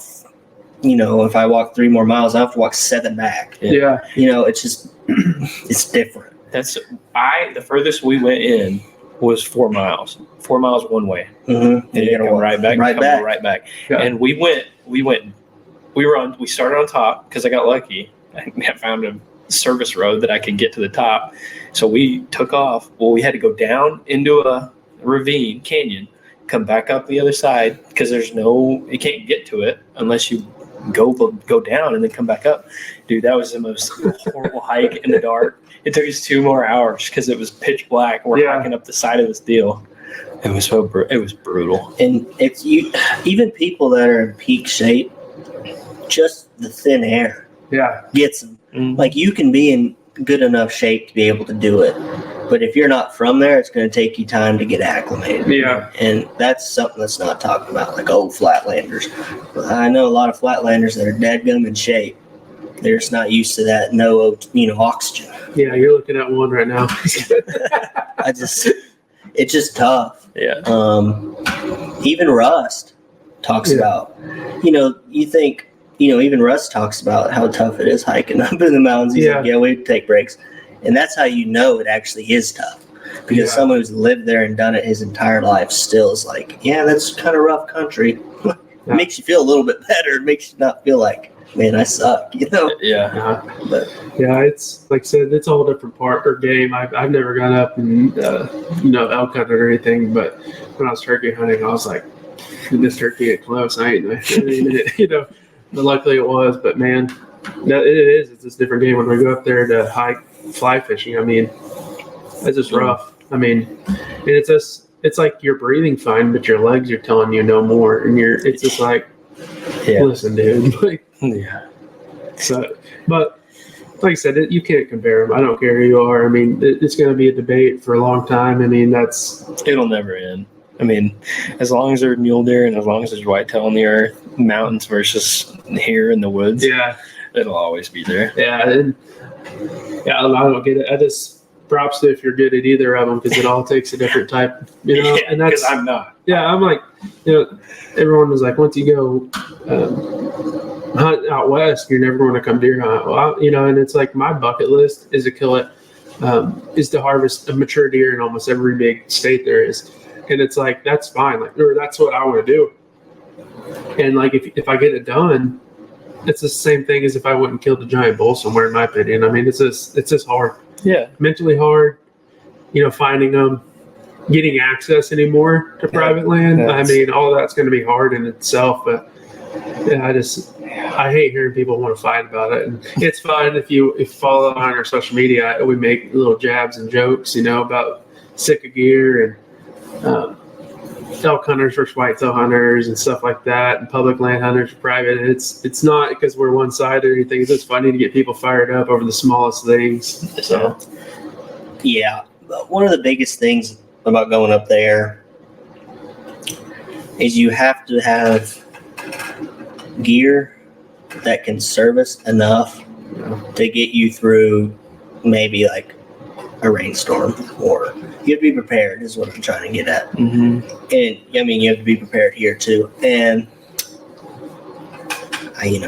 hunting public land anywhere, it depends really. It can be tough, it can be not as tough, but it all has its challenges. If someone thinks it's super easy to kill big whitetail on public land, I'd like to tell them go do it every year. It's not. You can do it. You can do it. It's not easy at all, especially here. Yeah. In my opinion, you can do it, and people do it. Yeah. But people like Taylor's about to get into it with his bow, doing stuff like that. But it's just it's cool to learn. I think that's what do you guys think the reason is for people from like Texas or here? What do you think the number one reason why they like to go west? You think I personally like to do it because it's different. Yeah, I mean, it has to be. But then also, you think about shooting 150 all the way up to, 250 pound deer is giant around here. Yeah. Right? And the fact that you kill something that's 600 to 800 pounds, like, holy cow. Like, I think that's part of it. And I don't, like, no pun intended when I say holy cow, but, we literally, on the ranch I used to work on, we got them to 600 to 800 pounds to ship them off. And I'm thinking, like, if I shot that in the wild with a rack in it, how am I going to get it back, Yeah. And I think it's tough, but it's also, like, it's a different season, too. Mm-hmm. You're looking at September, October, I think. I don't really know when. So, bow season for elk September. But when's like rifle? October or is it November? End of October, beginning of November. So there's first through fourth. Yeah, so I think a lot of people back here start, especially the archery hunters, they go in September because it's before our season in October. And that's why I'm pumped about Kansas. I'm going to get 2 weeks of hunting before I come to my home grounds. And, and it's like, I get to go up there and go have fun. If I shoot something awesome. You're going to see deer. Oh, yeah, I'm going to see deer. I'm going to put in the work. I'm going to do everything to put me in a situation to harvest. But I'm also not going to be as stressed as not stressed. It's not really stressed here. And I want to tread on that word lightly. It's more like I don't want to mess up here because if I mess up, that deer's going somewhere else. Yeah. And if that happens, then I lost my chance at the deer. If I go in Kansas and I push a 150-inch deer and jump it, I'm going to be like, and I'm going to be like, dude, you won't believe what I saw. But if I walk in my deer stand and push a 150 off my field, I'm going to text you guys and be like, I just made the dumbest move of the year. Place for 2 weeks a month. Yeah. And that's, I don't know. I think that's why people go west. Go back to your question. I think earlier season, short periods, get to go up there with your friends. I've never done it, so I'm speaking from what I would think it'd be fun. Yeah. And then just being different. It's a different type of hunting. Different. I mean, you're mobile. Yeah. We can't really be mobile. I think for me, the thing was, we grew up going to bird hunting beaver, and that was like our thing, bird hunting. And then we got the deer hunt out there. And when I first got the deer hunt out there, it was completely different than it is here. When you go sit in tree stand, you might be able to see 500-600 yards, but I mean, that may be down the edge of a field, but that's it. I mean, you probably can see 200-300 max most of the time. Right. Out there, I love being able to glass, and because I'm always doing something. For me, I hate sitting. I like to hear them come through the leaves, don't get me wrong, like anybody else, but I like being able to see them. If I can see them from 800-900 and then sneak up to, walk up to 400 or 500 yards and shoot one, I love being able to glass them up and go find them. Yeah, I think for me that's the coolest part about it. Yeah, because I like to be able to see. Yeah, that's just me. So. Yeah, that's why I imagine they do it. I mean, Yeah, like I said, I like the challenge, looking at something different. Yeah. Having that possibility of walking over a hill and seeing a 300-inch bull or 200-inch muley, just different, hunting mountains. I mean, you can hunt mountains in Oklahoma, don't get me wrong. Oklahoma's, I think it's an ecological crossroads. It's one of the most, if not the most diverse state in the lower 48. You can go from Boise City, just flat, looks like everything's deadgum dead, pronghorn everywhere. Not really everywhere, but pronghorn. Yeah. And then you can go straight across that line, get into the cross timbers, get into big deer, go a little further. Now you're in some thick Boston mountains. You go south, you get into Cookson, big old mountains, broken bow, trout. Yeah. You go even further south, and now you're getting into Texas stuff. It's just so. I think that's what drove it for me. Out there is just you can go from alligators and trout to antelope and mule deer, which is I think that's the coolest thing. In a day, like in one day, you can go from one corner of the state. From daylight to daylight, you could do it. Yeah. And there's not, the coolest thing ever to me. You got giant deer, got giant mule deer, have giant elk. Go look at what was harvested last year, Yeah. There's nothing here. There's not a big game animal here that you cannot really go after. There is. Everyone too. Yeah, they're gonna be like, blacktail or this and that. Yeah, but that's bucket list for me. But I'm like, that's like bucket list stuff. I'm just talking about the three main ones that majority of the states do have. Or I shouldn't say do. Some people don't pronghorn, some people don't elk. But once again, Oklahoma does, and it's just crazy. And then if you go closer to Texas, you can get some escaped exotics. Yeah, and hunt. Look at him. Take him for example. It's unreal. Yeah, aoudad doesn't matter. It's crazy. I want to go harvest some aoudad up in the mountains. That'd be so cool. Yeah. My dream would be like 40-50 acres in Texas that has exotics running around, just so you can go hunt year round, just to keep sharpened up on your archery skills. You can sit here and practice all day, but when the animal comes in, that's a different story. I want to go hunt barberry Yeah. up in New Mexico, which is odd, but I want to go hunt them up in those desert mountains sometime because you can hunt them year round. Yeah. Over the counter. Now we talked about going. It's probably it's not easy, obviously, but I'd like to do it. They call it the poor man's bighorn. Yeah. But I think but you just came from Red River. Yeah. But Gannon told us Taos, and I was like, oh yeah, we're gonna go to Taos. Like, I figured we were. Then we pull up in Red River. He's like, oh, we're here.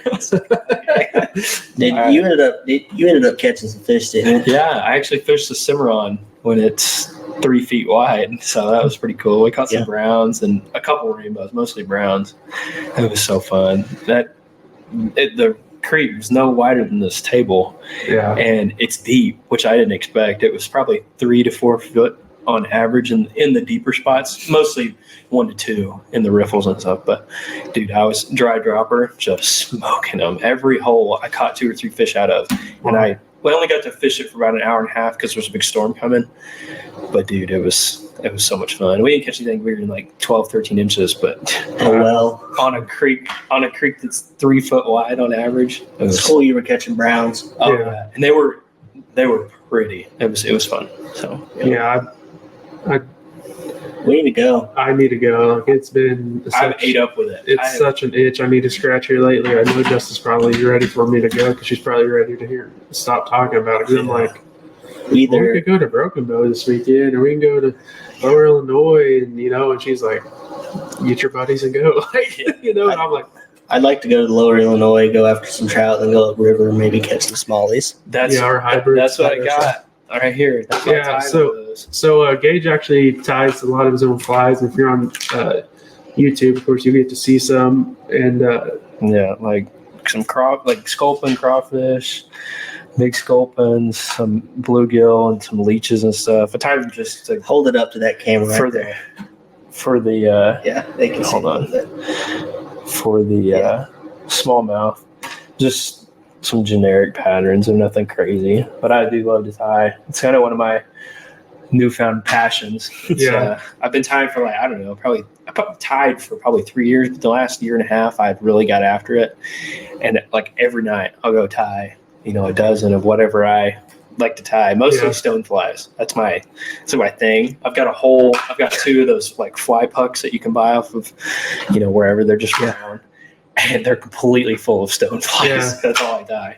Yeah, I know. I love to tie, but man, I haven't got into it like that just because I haven't got to go. And I think when it comes time, I'll be ready. Last time I went was in Bennett Springs in Arkansas, but it's like catching fish out of a barrel. I mean, they were all there. And I was walking out there and kicking them, so it didn't take any skill. You just threw a mop fly in front of them. They're like, oh, look, floating piece of food. Yeah. So it really was. I want to go after wild stuff. Oklahoma stuff really isn't wild, but they've lived for so long, they basically are. It's not, you're not throwing a mop unless you're at the Blue River, Yeah. But Broken Bow, I haven't ever got to fly fish Broken Bow, but it's so much fun. Actually, one of my best days fly fishing on big fish was this year.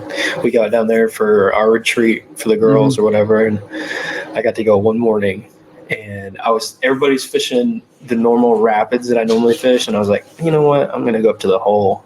They call it 40-foot hole because at one end of it's 40 foot deep, and I found there's a shelf and then it dips off, and I could see one fish. I don't know what it was. It may have been like a drum or something. It was big. Yeah. And I'm like, oh, there was a fish holding on that. And so I tied on the longest leader I had, a 9 foot, and I put the biggest stone fly I had and then the smaller one on the back.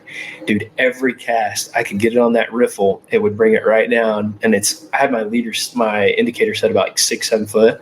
Every cast I was catching one that was 23, 22 inches. They were all 3 to 5 pounds. Dude, it was awesome. I think I caught 8 or 10 of them and a handful of them that were 18, 22, 21 inches. They're just studs. Yeah. For Oklahoma, that's crazy. Anywhere. I mean, that's anywhere that's pretty darn good. We just need to go do it. I know. Taylor would have caught a big one if we were awake. Yeah. Yeah. I remember that. You know what I'm talking about. I might throw some fists. That whole trip was a nightmare, but That was bad. we laugh about it now. I'll never forget that trip. No. Jeep, that was so much fun. 2 blowouts, the river blown out, so three blowouts, boat stopping, deciding how we want to get it started. Every fly fishing guy was like, you might as well just throw a jerkbait. Yeah. He was like, don't even fly fish. Oh, we need to go back. I know I want to. Go get some redemption. Because I've got some intel from a couple guys that I've met through my fly fishing and fly tying stuff, and they've showed me some things on the white that are like specific to it, and I'm curious to go try it. Yeah. I was told to go in March. I've heard The a lot of shad guys. kill. Yeah. Is that one? I was told February, March was prime there. I think it's a big shad. There's a big shad kill, and that's where a lot of people go. Yeah. They're streamers. Yeah, I follow a guy on Instagram. I think his Instagram's Wild Trout. He's a guide out of on the white specifically, and his thing is in the summer they do night mousing trips, and so they'll float and they throw these giant. I mean, they're like 5-inch floating mice. Wow. And dude, he's caught. I'll pull up one of them. It's the biggest brown trout I've ever seen in my life. Like outside of New Zealand, it's insane. Like That would be cool.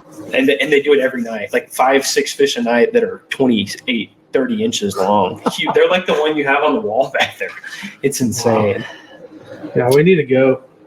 We need to plan that and go video that, and then go come here and shoot. Look at this. What we also need to do. Golly. I don't know how much the thing weighs. That's on a mouse. Look at Yeah. that behemoth. And that's just I remember when I pulled that one out, just everything. God. When you pull a fish that big out of the water, everything is magnified. Like, you look at those smaller fish or whatever, and you look at their detail and everything, like their scales and their coloration. You pull one out that big, it just magnifies, and you're like, this is such a beautiful fish. Yeah. And it's just crazy. You're like looking at this thing like, Oh, there's one of the mice that they're using. Wow. I tried to tie a couple of them. I've never fished them, but I've watched the guy. He does some tutorials on his own page, and I think it'd be really cool to go try it. how that looks. Yeah. But you know what else we need to do? Go to Yellowstone. Oh, That'd be fun. I want to go to Yellowstone. You remember when I went? So bad. Like, I just want to go camp and I want to fly fish. Yeah. I need to take you all to South Dakota. Yeah. Oh, And we need to throw on like big old duck lures and catch them off the top water. I'll Like tie up ducklings. some giant flies for those pike. You're gonna need some metal leader Okay. because they almost cut through metal leader there. Some of these are I've tied with wire. Let me tell you, we're gonna need something more than a 4 or 5 weight. Maybe an 8. They fight like nothing I've ever fought Yeah. in my life. I actually just ordered a 7 weight for when I go to the Gulf, so it'll be here in the next week and a half. That'll probably do it. It'll fight you, but that'll do it. Are you gonna try to catch tarpon? Don't get me wrong, I will try. I will try hardest. I'm going to throw whatever I got. But I think what I'm going to try to do is catch in the mornings Specks and pompano. And the pompano are rare. Whitings. Whiting would be really fun. Now, there's some of them some of those whiting get up to it's a 16, 18 inches, but pound and a half, 2 pounds. That's fun. I mean, even on like a little spinning gear, that's fun. Yeah, I don't know if Spanish mackerel will be up there. I don't understand. I know they move in early and move out. He catches the crap out of Spanish. Yeah, we've got some big ones and a lot of them. Now, that thing that I caught last year with a JAG Calls on that kayak, if I get the chance and those schools are coming by, I will try to catch one of my fly rods. That would be awesome. The tag fish? No, did you catch a tag red? I did catch a tag red. He was up in the surf, but at the time, the redfish, I think it's when they spawn because they group up in big pods and stuff and feed and move offshore and whatnot. Well, the jacks do the same thing. They'll get in, I don't know why, it's weird, but they'll get in pods of 500 to 600, 700 fish, and move up and down the beach, and you can see them. I mean, it just looks like a school of hybrids coming at you. And so we would sit on the top deck of our beach house and watch for them. And whoever was up, my brother or I would, like, say I'm sitting up there, I'd call Graham and be like, dude, they're coming from the left, going right. He'd paddle out there and hook one, then drag around for 20, 30 minutes on that kayak. I mean, are they easier to catch when they're potted up like that? Oh yeah, they're stupid. It's like if the hybrids were surfaced on sooner and you threw a spoon out there in the middle of them. Now, there was one day that we couldn't catch one. Every pod that came by, they wouldn't eat. I don't know if that was their spawning day or like what they were doing. I don't know what it was, but they wouldn't eat.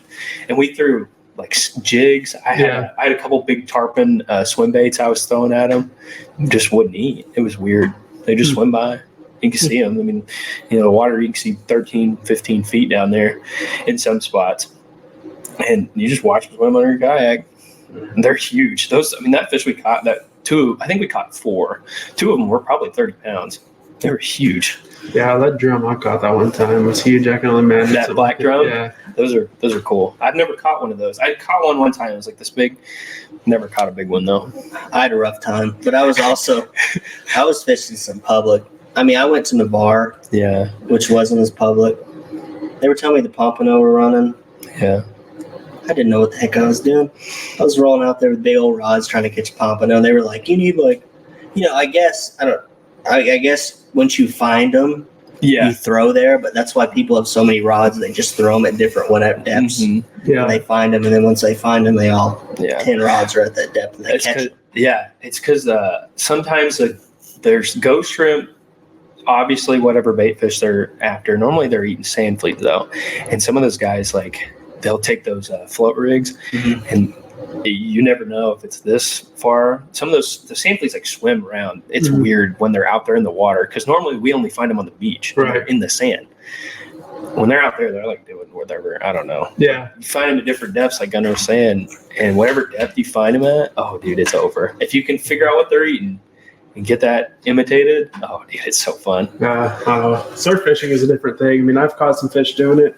Never got skunked, but it's a learning experience. That's what everyone's like. You'd expect to just walk down there in the water and be fine, but you got to read the waves. It's different. It's kind of like fly fishing in its own respect, because it's like an art. You got to know how to do it to do it effectively. Yeah, everybody can get lucky, but you got to know how to do it. I got lucky. I caught fish. Yeah. I caught fish. I didn't catch. Caught ladyfish. I caught a couple Spanish.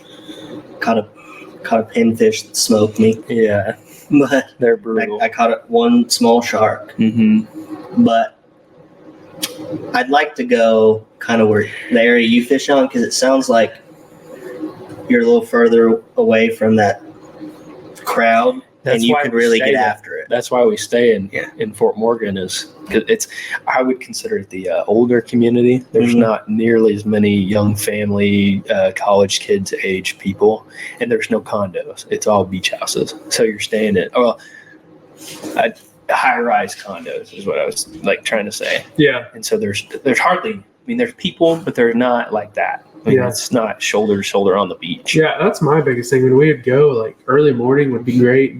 By the time I caught the first one, getting the second one, it never failed. You have a fishing pole in that sand. It's hey, come swim here to any kid that comes down there. I have seen kids walk from looking like little ants, walk all the way to me and start swimming, and I'm like, what? Yeah. Oh, yeah. Looking on the ground, is there just gold and diamonds laying there? What's going on? But every time, so I'll just load up and go home or go back. But yeah, I got into a couple, but nothing like that. I want us to take it I know it'd be a lot. We're all so busy. It's just stupid. But if we could ever take a guys trip, I want to get you guys on a shark. There's nothing like having a 7-8 rod array and hearing one of those clickers when you're asleep on the beach, laying on your back. There's nothing like hearing that clicker go, just zoom in. The biggust fish I've hooked was, we bought that big 9-aught Senator, and I was like, oh, it's game over. I'm going to swim it past the second bar with a stingray. I'm going to come back and I'm going to catch whatever it is. I think we hooked a hammerhead. I get it all the way up to the, literally 100 yards off the beach. I should have been able to see it. Never saw it. It must have realized it was hooked, because it spooled me. And I had at least 500 yards of braid, and I don't know how much mono, but I had 100-pound mono and 100-pound braid, I think, and I couldn't stop it. I was sitting in the sand, drag locked down. We had to pour water on the reel. It got so hot. Just wet. I was like, all right, whatever. It wasn't. We caught that 7-foot, 8-foot bull shark like it was nothing. Wow. Whatever that was just kept going. When is these tropical storms supposed to hit? There's one off the coast right now. I can't remember the name of it or where it is, but I know there's one off. My mom and dad and I were talking about it. There's one right now. And when we're down there, sometimes a storm will pop up and it'll mess up the fishing for like a day and a half. No, I'm saying supposedly that where I was going with that is the shark fishing right now is unreal because those storms will push them up, and then when it comes to a certain point, they swim all back out. Mm-hmm. So like that's why all these people are seeing all these sharks and catching some unbelievable right off the shores. Yeah, have you seen the videos of the Panama City or Destin or somewhere where those 2 people got attacked or 3 people? Yeah, I think that's because of the storms they're pushing us and pushing us fishing. Something I think it's the pressure. Yeah, I think it's a lot of. I think part of what it is where we stay. I think the fresh water plays a big part in it because some days you go out and it looks like Sooner Lake. I mean, Sooner's a bad example. Sooner's blue, but it's like brackish brown, and there's seaweed and it's dirty. Some days you walk out and it looks like Destin. I mean, you can see it's blue, green. You can see forever. You can see, 6-7 foot in the water right off the beach. But when it's dark and dirty, we don't catch as many fish. Yeah, and I would just attribute that to being the amount of fresh water in there. So I don't know if that's what those tropical storms have played. Yeah, I don't know. With that, I mean, also visual. If it's clear, they can see a lot farther than. Yeah. That's just like our lakes around here. But we need to do that too. I want to time when we go, if I have a chance or a choice, I would like to time it when the mullet run. And we used to be able to, I don't remember when it was, we would go down there. We could time it when the mullet run. Dude, those fish pushing up and down the beach. There's everything you can imagine just hitting these mullet, coming up and down. You go out, spear one, throw it on, you're catching. That's how I caught that. I hooked a tarpon, got all the way up, got the leader, and then it jumped off. I was so mad. But when the mullet are up, it's so much fun because everything's up feeding around them. It's so fun. I kayaked out there, Navarre. So I fished at Pensacola and Navarre, and I fished on a couple piers. I used just that bubble rig you told me to use, and I caught fish. Yeah. I mean, I caught fish, and there was people everywhere. It was tough for me to get away from people as well. But yeah, that's what I used. We started, how you do the straws behind them, like a red straw, or it doesn't matter. That's what I used. Yeah. Reds are my dad's favorite, red or pink. He likes pink, I think, the best. But I got some clear surgical tubing, same diameter, and I tied a bunch of that Flashaboo and flash to it. I don't know if it outperformed it or not, but it was still cool to see my dad catch him on it. It was cool. Yeah, that'd be fun. Yeah, it's like the most fun topwater fishing you'll ever have. Yeah, seeing them come up just. Oh, it's a blast, and you'll have so many miss it, and you're like, yeah. It's like hitting topwater hybrids. Oh yeah, no, it's like literally when I'd throw off those piers, I'd be out there and it'd be, tarpon's a big deal. Yeah, somebody sees a tarpon, the entire pier yells it. That's the only reason tarpon. Yeah. Everyone's like, throwing at this tarpon. And when I was there, somebody caught a sea turtle. Oh, that sucks. Down the pier. They hooked a sea turtle, and they had to bring the net down. Somebody drove out there with the little gator, golf cart, or whatever they had. They had to bring no one could fish until they unhooked the turtle, put it down safely, and let it go. The most traumatizing experience I've ever seen on the pier, though, was my dad caught a pelican. He's throwing it, and it hooks it. We got it onto the pier, and dude, it's tangled. It's pissed. It's so mad. Flapping. It's got people lying all in it. It's so bad. We had to net it and bring it to the dock. Some guy gave it a fish. It flew off, thankfully. But it was bad. I'll take this fish, but I'm still mad. Yeah. The Gulf State Pier is one in Pensacola. That's the longest pier in the Gulf of Mexico. And so that's the biggest deal. Like, people go out in the winter, they catch sailfish and bonita off the end of it, which is cool. I've not seen it personally, but they have pictures and stuff of it. It's really cool. I don't remember if I fished off that one. I might have. Mm-hmm. Navarre is cool. I have been to Navarre once. Navarre's pretty. And I really liked it. Not near as crowded usually. No, it's White, smaller. Sugar sand. Yeah, it's small. That's where I caught most of my fish. Yeah. Was That's away from people. That's a good place. We went there in the dark and caught one night. We were coming from Buddy's going to meet the rest of my family in, Gulf Shores or whatever. Yeah. And we hit like Navarre, Destin, and then went to Gulf Shores. But Navarre, we were there in the dark, and my mom was asleep in the car because we didn't have a place to stay. And that's a whole nother story. We are fishing, and there were the bull reds were running. Dude, I don't know how many we caught. There, I have a picture. My dad has a picture. There's 20 or 30 of these bull reds laying on the thing. People trying to get them unhooked because we're all catching them. They're eating whatever. I wish you could catch a bull red off the pier like that. I want to. Catching fish off the pier is cool, like ladyfish in Spanish and stuff, but nothing beats something pulling. You know what I mean? I hooked 2 tarpon on the pier. Neither one of them got close. They just take you. Have you ever fished off a pier? Yeah, when I was a kid, we caught some sharks. Isn't it funny whenever you pull them up there and you're trying to reel it up, it's in there, and you're like, you pull them out of the water, and it's like goes against everything you've ever been taught. Yeah. And you're just like, come on, get up here. Yeah. Now, when I was a kid, we were in Port Aransas, and my brother caught a shark. And we're all Oklahoma. We did not expect a shark. We're catching speckled trout, just all these little stuff under his light. Catch a shark, it's 2 or 3 foot. My brother freaking mans it all the way up.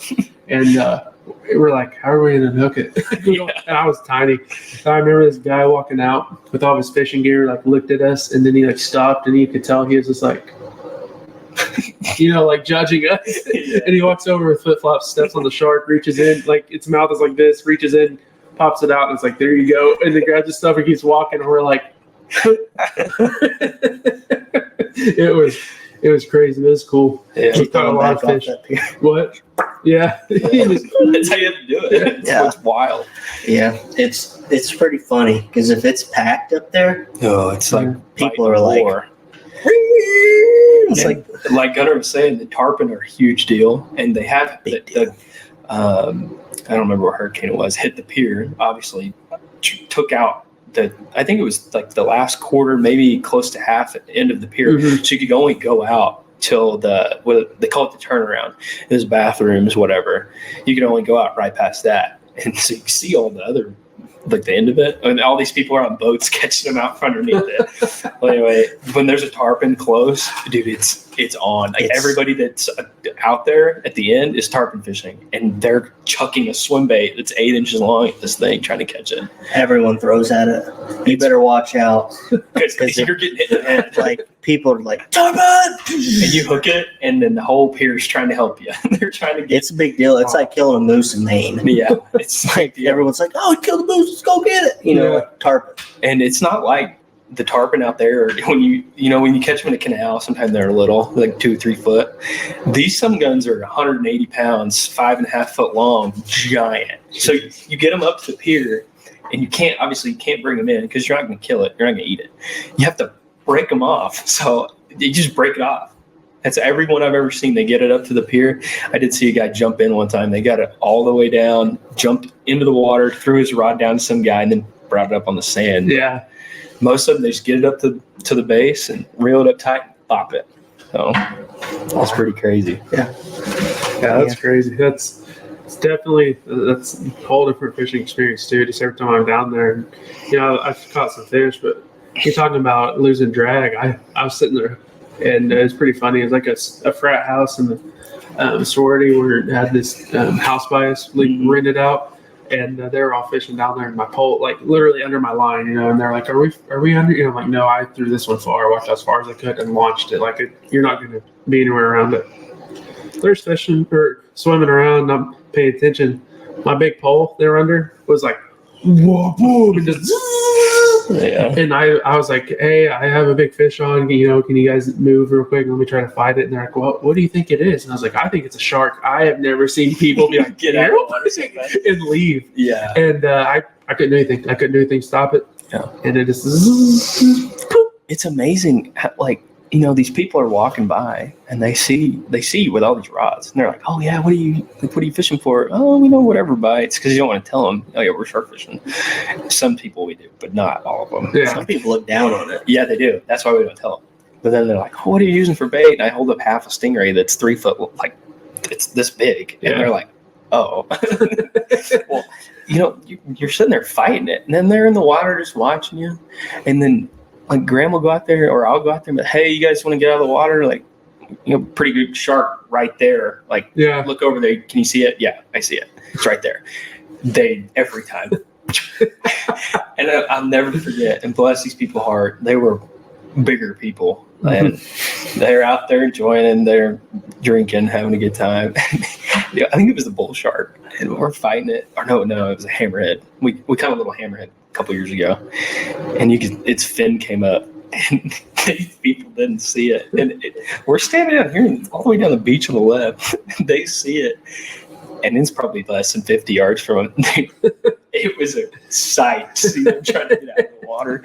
Oh, I felt so bad. They didn't get back in the water the rest of the week. Never saw them. Yeah, when I pulled that big black drum out, I mean, people stopped fishing. I'm like, it's a bottom feeder. Or stop swimming. I'm sorry, not stop fishing. And they're like, we're not going to go back in the water. I'm like, if you guys knew. If only you knew. Yeah. If you knew what looked at you. If you knew that a 7-footer just swam by you 20 minutes ago, you would think differently. Yeah. That's the crazy thing. They don't think that. They think that they're, way out there. Yeah, you always hear, don't go to the second sandbar, know. Yeah, well, we're fishing right behind the first one in a trough. That's only 100 yards out there. Yeah. Oh, I can't even imagine. I was trying to get out there after. So when I went, I caught one small black tip. That was what I caught. Mm-hmm. I was always trying to get in between the first and the second, or the second and third. I tried to get. I got behind the second sandbar one time, and I was coming back in, and it's an eerie feeling. Yeah, kayaking out there with a cut up fish in your hand. Yeah, I mean, it's not like you're like. Oh, you're not top of the world out there. You're like, no, like a great white, and a 14-foot great white was just caught here 2 weeks ago. Back in the day, dude, my dad, when we were young, we didn't know we could rent kayaks. Like, what? He probably knew, but he didn't do it. He wouldn't spend the money. So we got one of those long boogie boards, and he had flippers, and he would hold the bait above the water and swing that thing out there. And anytime we ever talk about shark fishing with somebody that had never heard about it, he's like, "Yeah, the most eerie feeling I ever get is one time we lost one, and it bit. We didn't catch it, and I had to swim that thing right back out there." No. Yeah, I don't know. You have to ask him about it sometime. He's like, "Yeah, I'll never do that again." No, I'm not in flippers on a board. Yeah, I've seen Shark Week too much. That's all it was. Oh, that's funny. Yeah, it's. Oh, I bit it that day. The day of tipping that thing, it's dude. You get sideways on those waves. It's not over. Good. Yeah, you just go. I landed on that first sandbar. Pork chop was with me, and Newell. And they're like, "Are you okay?" Like, yes, I'm fine. Thanks for asking. I'm fine, but I got a dead fish by now. Yeah, it was actually after I dropped it. It was in the water, and I was coming back. That was actually I caught the shark off of that voyage trip out there. I wasn't very big shark. I caught one shark, and like I said, I want to go with him so I can really learn it. He told me everything they do. It's just hard to visualize if you've never if you've never been doing it. Nobody ever taught us, but we figured out enough to get by. And it's hard to explain to Gunner. We're sitting in the garage. I'm like, I obviously could show him the rigging and stuff, but trying to get out and past and get it all set up. That's tough. It was the placement for me. It was trying to figure out exactly what you were looking for, where to drop stuff, and that's where I think if I were to go with him one time and learn that, then I could probably catch more fish, more sharks, because he's pretty good at catching sharks. Yeah, I wouldn't say we're stellar, but you're pretty good. We figured it out enough to do it. You catch some pretty. You caught a 9. Didn't you catch a 9-foot bull? It was probably 7.5, 8. Okay, well, 8-foot bull shark. It was pretty big. It's pretty small, honestly. Most of them are just spinners and black tips. We did catch the one hammerhead, which was really cool, but most of them are just spinners. I've caught a 5-foot hammerhead. That's my claim to fame. Yeah. I was on a little fishing trip with my grandpa, and it was like you're just going out in the bay and he's catching speckled trout, whatever, redfish, whatever. Yeah. And it was a big. Oh my gosh, what are the big boats that take the vehicles across? Why did I just go blank? Trawl. The ferry. Ferry, yeah, ferry. I about to say trolley, and I was like, that's not it. But we went out on it, and there's like 20 people on it, right, fishing, and they have crappy rod and reels. It's like $80 a person, like for half a day. Like, but you're gonna go catch fish. Yeah. So we go out there, and everyone starts running some small sharks, and they're like, let's move because we don't really want to be in sharks, and and now I understand because they weren't set up for it. Yeah. And they're like, everyone roll in, we're going to move down a little bit. And I'm like, I'm waiting for my grandpa to roll in and the guy to the left, and all of a sudden my pole was, and like, dude, you could not do anything to get that drag to tighten up. They were the crappiest rods. I fight this thing for like 15 minutes on this thing and finally get it in. And they're like, and right as we went out there, they do like a big fish pot, and it was like $25 to enter. And almost everyone entered. And my grandpa was like, hey, let's enter. And I was like, no, you paid for this trip. I'm not, I don't think we should do that. Like, and I hooked into that thing, and I heard him going, can we still enter in that pot? And before anyone got over there, and they're like, no. And about that time, he was like, well, my grandson probably needs someone's help because whatever's on is on. And I mean, when they came over there, like, everyone reel in. And they didn't know what it was. And we get all the way up there, it's a big hammerhead. But I got to sketch or take. You just take a knife and you don't cut them. It's just like kind of scratching your skin. I put my initials in it, and I let it go. But it was cool. He took pictures of it, and we're hitting waves. So like half of the head's out in one of the pictures, and like the next picture, it's like just the head and my head. Like he never got the full picture of the shark. And I remember getting back, and my grandma was like, she's the one who has to have pictures of everything. Like she has. Just books and books, scrapbooks that she's made of all of our pictures of our family trips. And then she has 2 pictures. It's like one of them's half the shark and the other one's like my head with the shark. And she was so mad because it was still the roll-up cameras when they were there. Oh, really? And he's like, And we went and got them printed. I remember when her face, when we were in that Walgreens there, her face when they came out, I was like, she was like, are you kidding me, Kenneth? Like, called him by his first name. Didn't even call him Peepaw. I knew she was real mad. but yeah, he didn't get any pictures, good ones. Jeez. But it was fun. We caught a lot of fish that trip too. Yeah. I think if you guys ever get the chance, you need to shoot the stingrays. We try to do it like once every 5 or 6 years. My dad will put together some money and go. We went last year, and dude, it's so much fun. We shot those. About 5, 6, 7 years ago, we have those pole spears that we shoot spear the mullet with. I'm pushing myself along because I can't touch. I'm, trying to get back to the beach. I stick it in the ground, and it starts moving. I'm like, dang. So I look down. I thought it was a flounder. I'm like, oh, Dad, I caught a flounder. Get up to the beach, and I grab it, and it shocks me. I'm like, what the heck? Dude, like, literally, like you peed on a hot fence. Oh, I was so mad. Anyway, come to find out, they're called like lesser electric rays. Yep. We shot like 25 of them that night. The guy we were with, we'd been with him every time. He's like, I've never seen. The most we ever killed is like 11, and we shot 25. It was insane. But we shot a bunch of stingrays. I got pictures of some like 40-pounders. They're very big ones. And we saw one that's like that big one that we caught off the beach. Mm-hmm. We saw one that was like that, and Graham and I both whiffed. We're in like 8 foot of water. As far as we pull it back and try to shoot that some gun, we whiffed. Yeah. That's another thing. We need to do that. Yeah. I'm excited. Yeah, you go down to Louisiana and do the flounder and stingray trips for pretty cheap. Yeah. I've always wanted to go do the flounder in Louisiana. Flounder and redfish and speckled troutish. But that's all. I've always wanted to do that. Yeah. Yeah. There's a lot of things I want to do, but I know time and money gets in the way. I know. Whoever made money needs kicked in the shin hard. Yeah. Well, I think we covered a lot of topics this podcast. I mean, anything you want to hear about, we pretty much talked about it in the hunting and fishing world. So maybe not fishing in Alaska, but we can talk about that next time. But no, thank you guys for listening, and I hope you got some enjoyment and storytelling. And hopefully you guys are ready like we are for deer season. And we'll see you guys next time.